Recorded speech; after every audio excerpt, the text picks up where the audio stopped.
Inilah tempat saya sejatinya. Sudah paskah dengan kecerdasan otak saya, lulusan S2, ilmu religi dan budaya. Sudah tepat kan saya bekerja di fotokopi ini? Lihatlah, selagi saya berbicara dengan Anda, dia dapat bekerja dengan sendirinya. Sungguh mesin penggandaan yang layak dipuja abad ini. Dia bisa bekerja dengan efektif, sistematis, persis, dan cepat. Tapi jangan Anda remehkan pegawai fotokopi macam saya. Saya ini bukan bekerja tanpa target yang jelas. Hitung-hitung melanjutkan pendidikan, saya akan memperdalam ilmu fotokopi.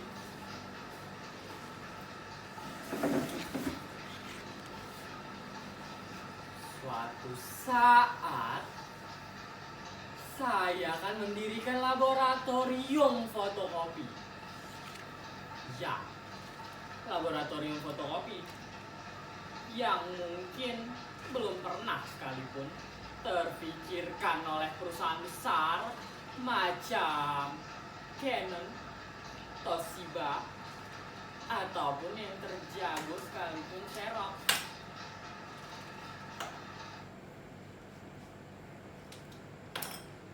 Sebentar ya.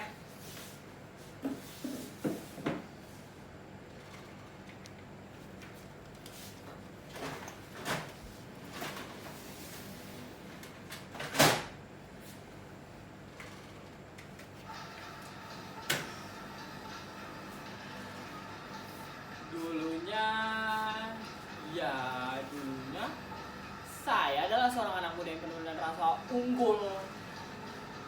unggul, kecerdasan, dan keberhasilan adalah tiga hal yang berbeda dalam meraihnya.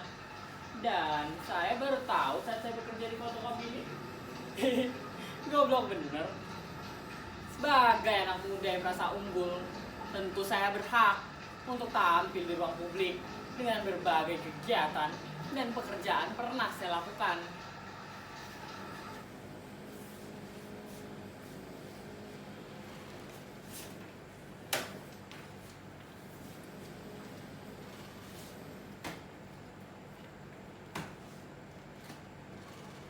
Dulu saya bangga sebagai anggota Popmobil. Meski mobilnya hanya fotokopi yang belakang. Kami menggunakan hari KW dan belaga seperti penguasa datang bumi Mafioso Italiano. Kami berlagak seperti peran-peran dalam film Renegade dengan bandana mentok di kepala, dengan rompi kulit, jeans bedel, sepatu large high heel, dengan rokok Marlboro dan gerdan Jipo. Tapi nanti apa lagi yang tak mendasar dan hanya menjadikan kesan seram di tubuh kami.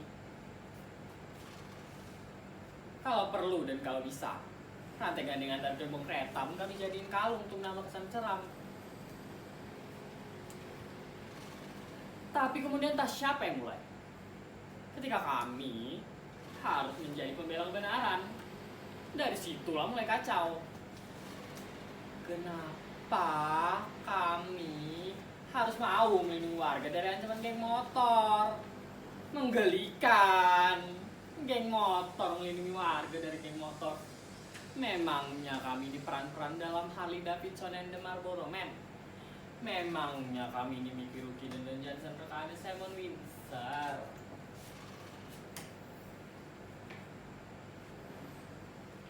Pernah suatu waktu ketika saya terjebak dalam perlindungan seorang pengusaha yang tokonya akan digusur. Saya tahu apa yang akan saya lakukan. Tapi tidak benar jika komunitas hanya menjadi ajang jual beli jasa. Jika komunitas hanya menjadi ajang jual beli jasa, bukankah kita ini manusia hanya menjadi barang dagangan? Saya jijik. Lantas, bagaimana tata cara seorang berteman? Dengan kesepakatan buta, store muka, atau jual beli jasa. Kenapa saya mau melakukan hal pengaburan kepribadian?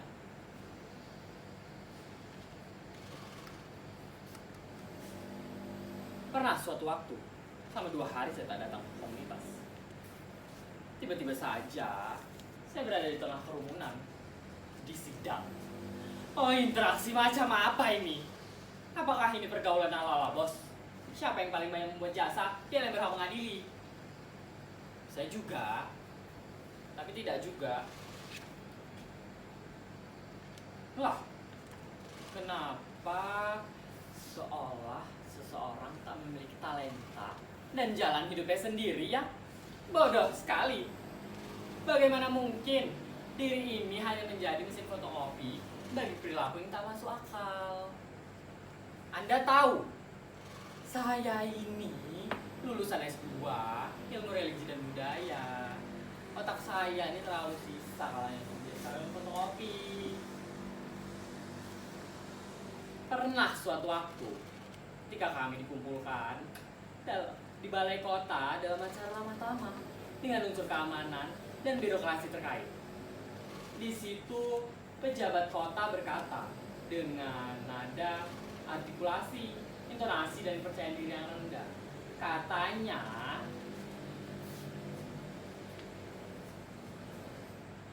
ya tahu sendirilah, ya toh, tahu sendiri. Nah, sesama warga kota, apapun profesi dan jabatannya, tahu sendirilah. Kok ya saya minta adik-adik ini kerjasama. Nanti di pasar raya itu kalian yang ngurus. Nanti ona anu ya toh. Ngomong apa kamu hai pejabat kota? Membentuk konspirasi preman.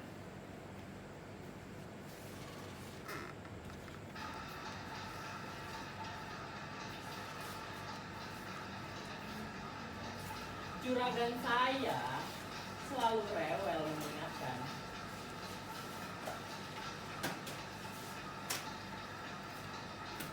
Mas Sarjono, fotokopi buku Soekarno itu adalah jadi lo ya.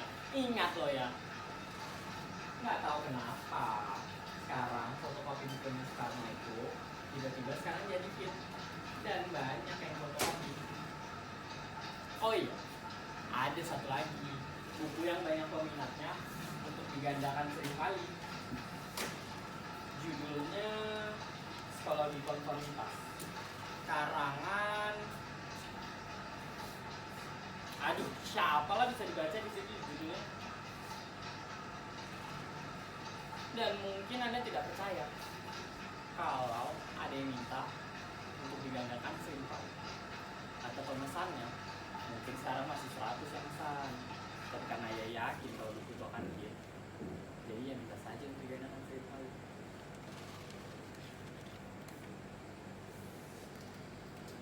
Oh iya, ada selebaran yang mesti saya fotokopi 1000. Selebaran tentang di mana tadi ya? Selebaran tentang menjadi pribadi yang mandiri.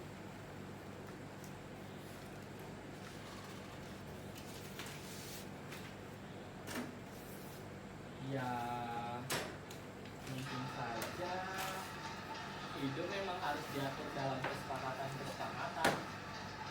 Karena diri dianggap lemah jika tak memiliki pergesekan dengan orang lain. Maka orang lain itu diperlukan untuk meningkatkan tekanan agar makna perlawanan menjadi aktif. Komunitas harus hidup dan dihidupi dari suatu kesepakatan. Yang namanya kesepakatan tentu tak boleh dilanggar. Maka komunitas itu harus memberlakukan sanksi.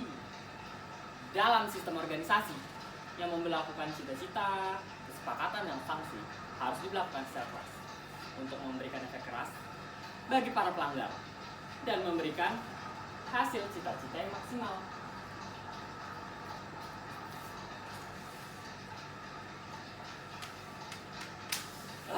Kenapa susah ya? Jika hanya tersisa kursi support di sebuah komunitas, mungkin sebaiknya saya jadi diktator saja, atau bahkan lepas sama sekali tak apa-apa.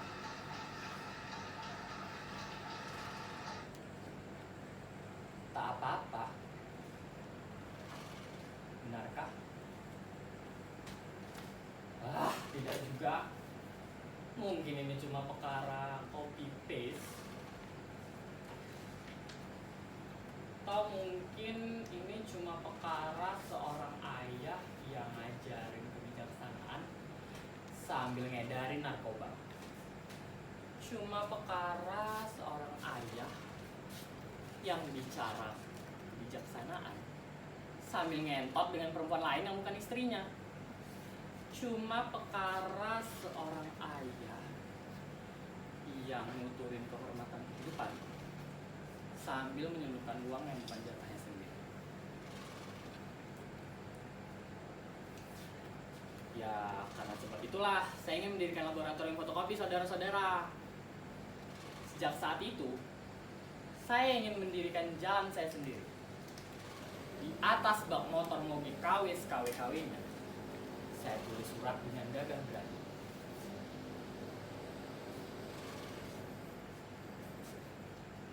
Komunitas adalah rejim. Ia sama kuat dan buruknya dengan partai. Demokrasi adalah alat.